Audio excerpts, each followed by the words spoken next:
Avant tout, je vais me permettre de présenter notre société Altam, pour les personnes qui ne la connaîtraient pas encore. Altam, c'est plus de 30 ans d'expérience et d'existence. C'est anciennement Caducée pour les plus anciens. Originellement, on était plutôt orienté BTP, mais aujourd'hui, on touche tous les corps du métier. Alors, quel que soit votre cœur de métier, vous avez les mêmes enjeux et nous pouvons vous aider, hein. Donc, c'est notre devise. Alors, comment on fonctionne exactement? On distingue trois enjeux majeurs, l'humain, la technologie et l'implémentation. L'humain, c'est être adapté à la mission et savoir évoluer. La technologie, elle doit être stable et évolutive. Et enfin, l'implémentation, ou plus exactement l'adéquation de l'homme à la technologie, c'est en fait le bon produit pour le bon usage. Alors, on a des réponses pour chacun de ces enjeux, bien évidemment.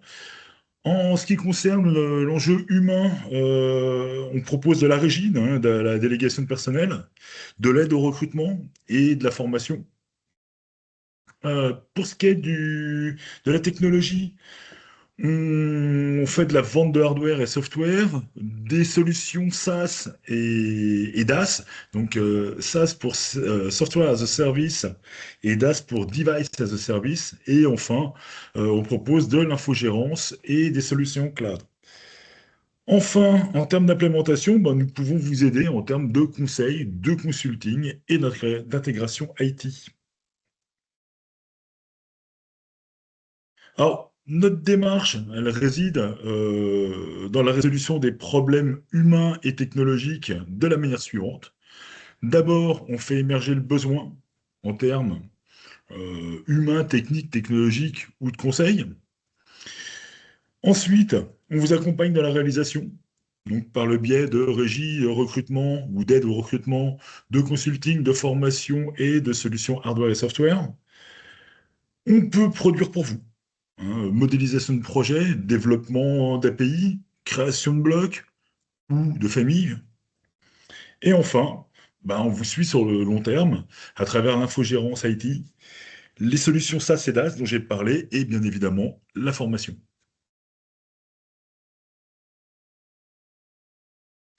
Alors, à l'agenda d'aujourd'hui, qu'est-ce qu'on a? Le contexte. Pourquoi ce changement? Qu'est-ce qui fait qu'on passe de ACC à format? On va voir la grande annonce, hein, la grande annonce, bien évidemment, d'Autodesk. Ce qui change, ce qui ne change pas. On fera un bilan de tout ça sous forme de conclusion. Et enfin, on passera à une série de questions-réponses, échanges, si évidemment vous avez des questions à me poser, et je serai ouvert à tout ça. Alors d'abord, pourquoi ce changement? Hein, avant de parler du quoi, il faut comprendre le pourquoi. On va poser un petit peu le contexte. Imaginez un projet classique. Au départ, un architecte qui va développer un concept, hein, qui va faire une étude de faisabilité, qui va concevoir un projet. Puis des ingénieurs qui récupèrent le modèle. Enfin, les équipes chantier qui prennent le relais.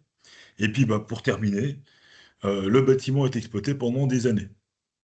Ça, sur le papier, c'est fluide, c'est simple à comprendre. OK. Dans la réalité, qu'est-ce qui se passe? En fait, le vrai problème, c'est pas vos outils, c'est le fait qu'ils ne sont pas connectés entre eux ou qu'ils ne se parlent pas. Alors, chaque acteur, en fait, dans la réalité, qu'est-ce qui se passe, hein? Chaque acteur avance avec son propre environnement, conception, ingénierie, le chantier. Chacun travaille de son côté. À chaque étape, il y a rupture.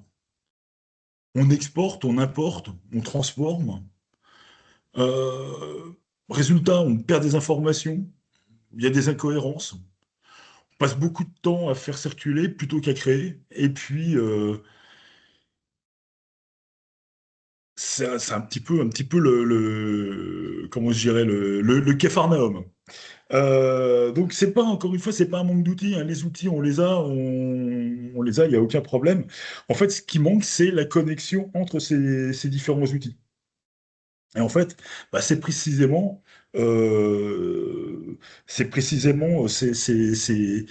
problèmes, hein, ces problèmes de fragmentation qu'Autodesk cherche à résoudre.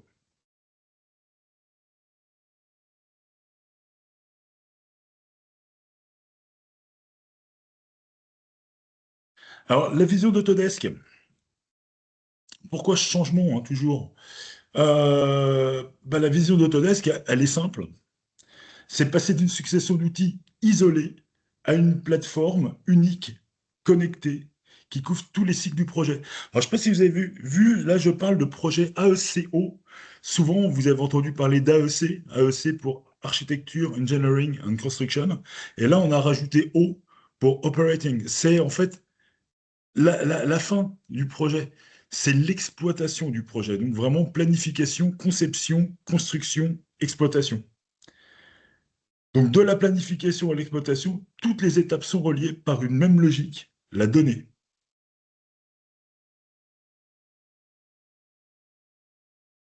Alors, on en arrive à la grande annonce d'Autodesk, le tournant stratégique d'Autodesk.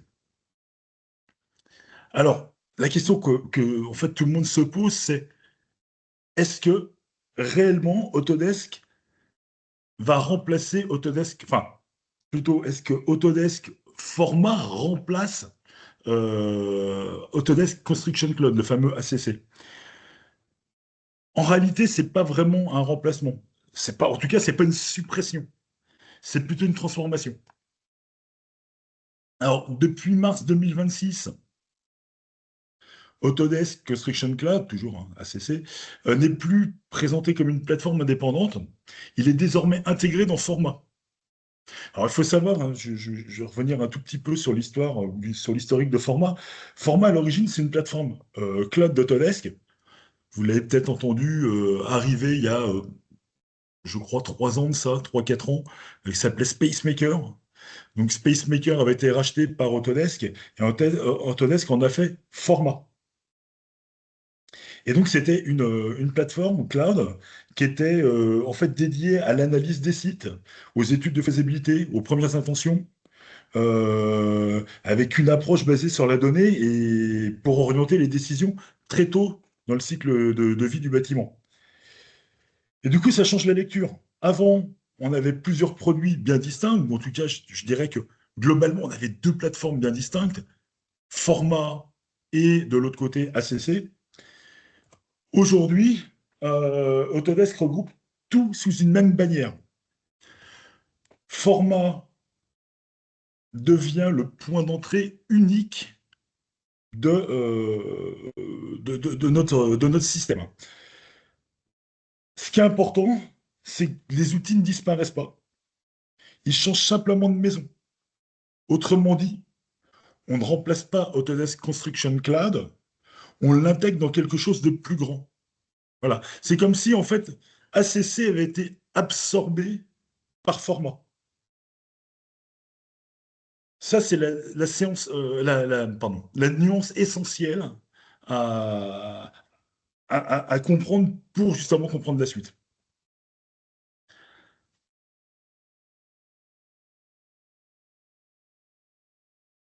Alors, ce que ça veut dire concrètement,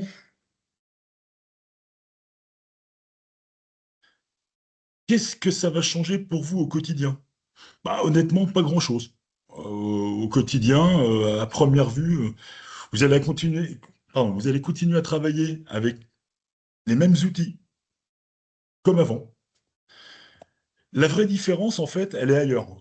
Avant, on passait souvent d'un outil à un autre avec des échanges de fichiers ou d'une plateforme à une autre, avec des exports, des imports, parfois des ressaisies.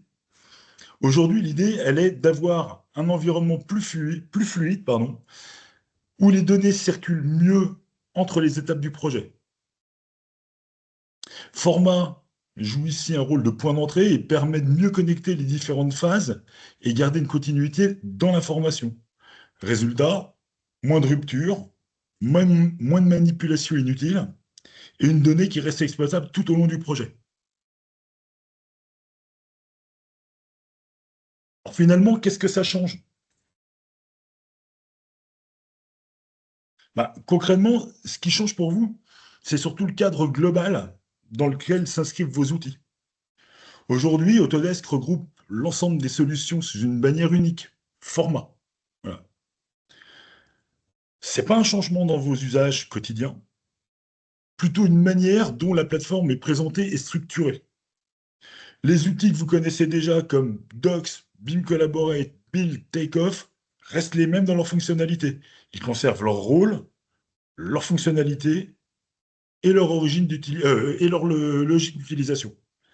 Ce qui évolue principalement, c'est donc une identité visuelle unifiée, une cohérence plus forte entre les différents modules et une plateforme qui s'inscrit dans une vision plus globale du cycle de vie d'un projet AECO. En parallèle, la plateforme continue d'évoluer dans le temps avec l'ajout progressif de nouvelles fonctionnalités sans impacter vos projets en cours. En clair, c'est complètement transparent pour vous. Donc finalement, hein, si on résume tout ça, ce qui change, c'est pas votre manière de travailler, mais la façon dont l'écosystème Autodesk est structuré et présenté autour de formats.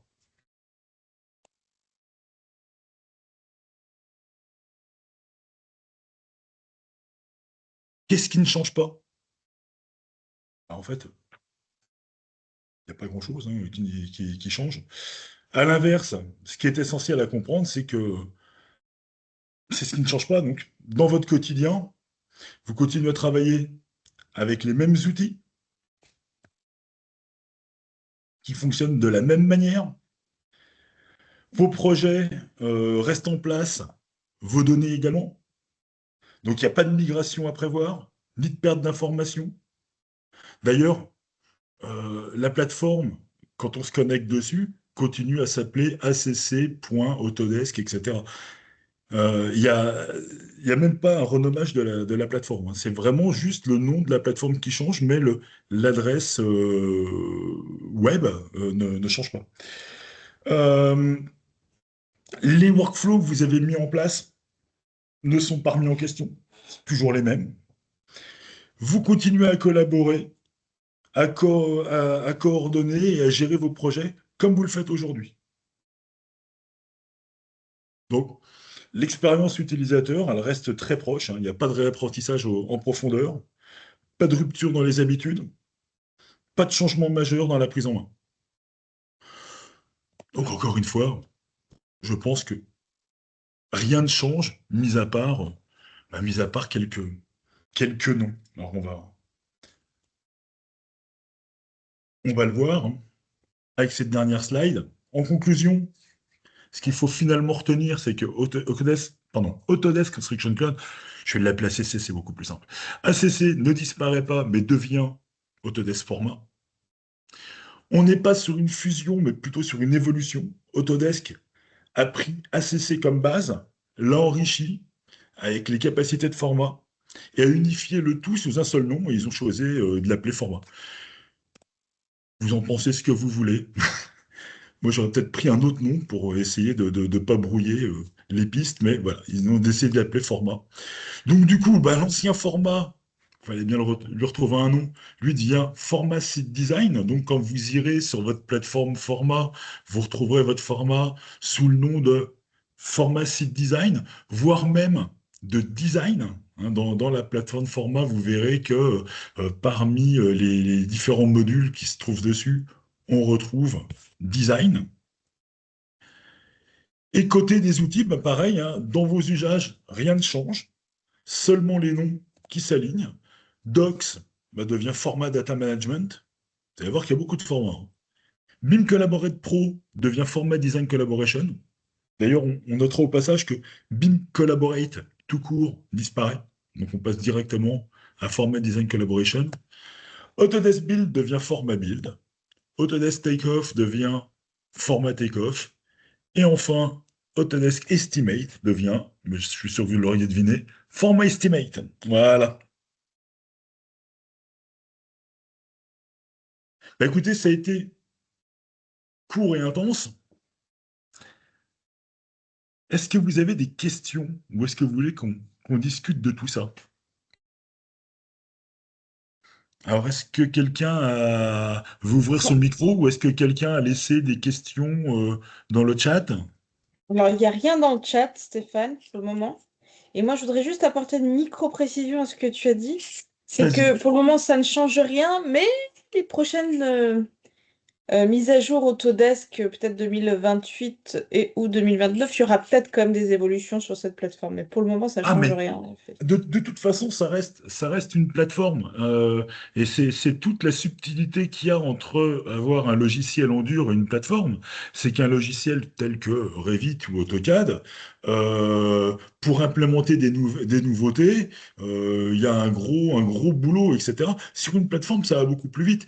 Je me suis retrouvé des fois coincé sur ACC, donc à l'époque, hein, l'époque qui est pas si vieille, hein, elle date d'il y a un mois, mais je me suis retrouvé avec d'un seul coup un nouveau module qui était apparu que j'avais pas vu venir. Et en fait, sur le site Village BIM, que je vous encourage tous à fréquenter, qui est alimenté notamment par Olivier Bayle d'Autodesk, le lendemain, il parlait de ce nouveau module qui venait d'apparaître. Et moi, je m'étais fait un peu piéger en me disant, mais qu'est-ce que c'est que ce truc? Je vois pas du tout de quoi il s'agit. Donc, effectivement, la plateforme, moi, j'attends pas simplement 2028 ou 2029, enfin, version Mais tu as raison, 2028. les mises à jour se font régulièrement. Ouais. Elles se font régulièrement, il y a des nouveautés, des nouveaux outils qui apparaissent régulièrement, et c'est un peu toute une gymnastique. Mais oui, oui, effectivement, c'est quelque chose qui évolue.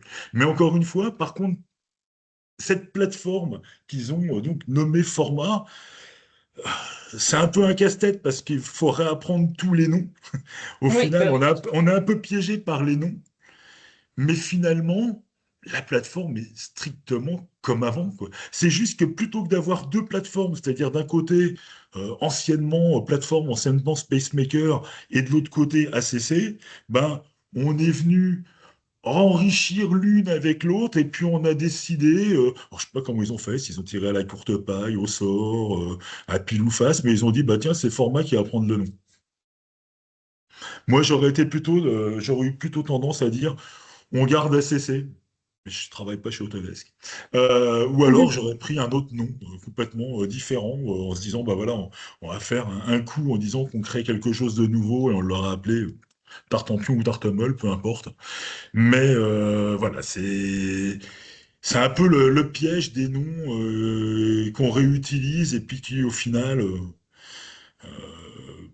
brouille un peu les pistes.